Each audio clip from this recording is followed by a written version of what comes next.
দেশীয় জাত, আধুনিক প্রযুক্তি, প্রাণী সম্পদে হবে উন্নতি, এই প্রতিপাদ্যকে সামনে রেখে সিরাজগঞ্জের বেলকুচিতে জাতীয় প্রাণী সম্পদ সপ্তাহ ও প্রদর্শনী প্রাণী মেলার শুভ উদ্বোধন ও পুরস্কার বিতরণ অনুষ্ঠিত হয়েছে। ২৬শে নভেম্বর বুধবার দুপুরে বেলকুচি উপজেলা প্রাণী সম্পদ দপ্তর ও ভেটেরিনারি হাসপাতাল সংলগ্ন মাঠে প্রাণী সম্পদ সপ্তাহ ও প্রদর্শনী প্রাণী মেলা অনুষ্ঠানের শুভ উদ্বোধন ও পরিদর্শন করেন প্রাণী সম্পদ দপ্তরের সভাপতি। অত্র অনুষ্ঠানের প্রধান অতিথি বেলকুচি উপজেলা নির্বাহী অফিসার মোসাম্মদ আফরিন জাহান। প্রধান অতিথির বক্তব্যে তিনি বলেন, কৃষির পাশাপাশি প্রাণী সম্পদ খাত দেশের বেকারত্ব দূরীকরণে এবং অর্থনৈতিক উন্নয়নে গ্রামীণ চাকাটি সচল রাখতে একটি গুরুত্বপূর্ণ অবদান রেখে আসছে। তিনি আরও বলেন, বেলকুচি উপজেলা তাঁতশিল্প এলাকা হলেও এখানে এসে আমি অনুপ্রাণিত হয়েছি এবং খুব ভালো বোধ করছি। এখানে বিভিন্ন প্রজাতির অসংখ্য পশু দেখতে পাচ্ছি, যেগুলো আসলে খামারিরা লালন পালন করে।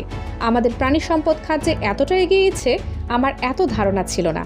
তারা যে উৎসাহ নিয়ে পশু লালন পালন করে সেগুলো বিক্রি করে দেশের অর্থনৈতিক অবদান রেখেছে। আমি যদি এই মেলায় না আসতাম তাহলে বুঝতেই পারতাম না। তাই প্রাণী সম্পদে অবদান রাখায় তাদেরকে ধন্যবাদ জানাচ্ছি।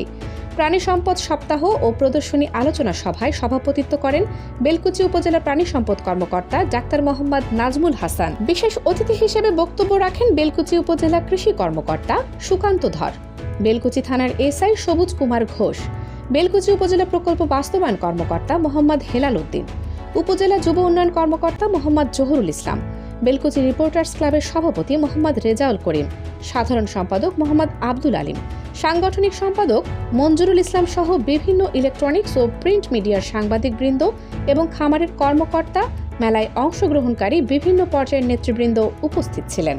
যে এত খামারি আছেন এবং তারা যে এত উৎসাহ নিয়ে পশু পালন করছেন, সেগুলো বিক্রি করছেন, দেশের অর্থনীতিতে অবদান রেখে চলেছেন, এই বিষয়টা যদি আজকে মেলায় না আসতাম বা প্রদর্শনীতে না আসতাম আমার আসলে অজানাই থেকে যেত।